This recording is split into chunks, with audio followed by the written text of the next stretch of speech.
Deuxième exercice dont vous avez parlé, il s'agit de ne jamais penser qu'on se bat pour quelqu'un. Exactement. Si vous interprétez votre travail, votre boulot que vous avez actuellement, votre job que vous avez actuellement, si vous interprétez votre engagement actuel comme si vous vous battiez pour quelqu'un, ce qui va se passer, c'est que vous allez être frustré. Frustré.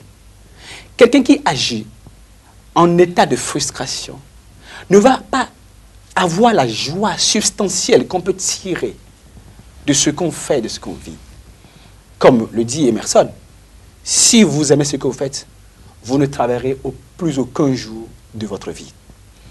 Donc l'interprétation à faire de votre job, de votre mission que vous avez donnée, même si c'est une autre personne qui vous a donné cette mission et qui vous donne une contrepartie par rapport à ça, c'est de considérer que vous le faites d'abord pour vous-même.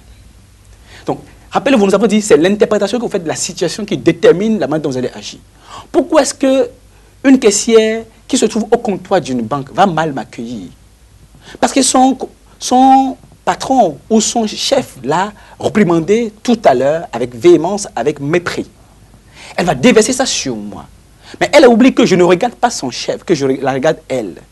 Si je me dis, le comportement que je vais avoir, l'attitude que je vais avoir, le résultat auquel je vais aboutir, c'est mon résultat. Ce n'est pas le résultat de la banque pour laquelle je travaille. Ce n'est pas le résultat du restaurant pour lequel je travaille. C'est mon résultat. L'empreinte qui va être déposée, c'est moi qui vais déposer cette empreinte-là. Si je considère que je me bats pour moi-même, je me bats pour ma marque personnelle, le comportement que je vais avoir va être complètement différent.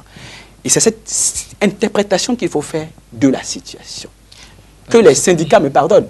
Mais quand le syndicat pense que, les syndicalistes ou bien les membres du syndicat pensent qu'ils se battent pour l'entreprise, ils ne travaillent pas de la même manière.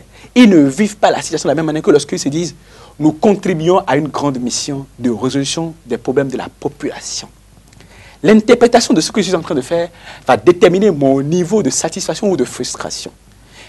Si je veux être satisfait de la situation, pour être dans un état de joie constante et de plaisir constant, je dois l'interpréter comme quelque chose que je fais, quelque chose que j'aime, quelque chose que je fais d'abord pour moi-même, pour mon marketing personnel. Parce que je sais que chaque chose que je fais, je construis ma marque à partir de ça.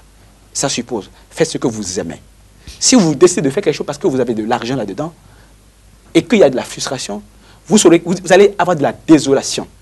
Si je n'avais pas à nourrir ma famille, si je n'avais pas de problèmes, je ne serais pas en train de le faire.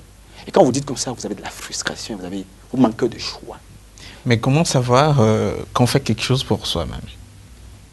En fait, chacun d'entre nous sait qu'est-ce qu'il aime faire. Quand un de mes clients me dit « je n'ai plus de la joie dans ce que je fais », je lui dis « c'est normal. Vous le faites pour l'argent ou non ?» Elle dit « oui, c'est normal. » Si vous aviez tout l'or du monde, si vous avez tout l'argent du monde, que seriez-vous en train de faire? Elle dit parfois je vais m'occuper d'un orphelinat. Elle dit parfois je serai en train d'écrire des livres. Elle dit parfois je serai en train d'organiser une émission. Elle dit parfois je me ferai volontaire dans des pays qui sont en guerre. Elle dit parfois je servirai sur ma paroisse. Elle dit parfois je servirai dans ma communauté.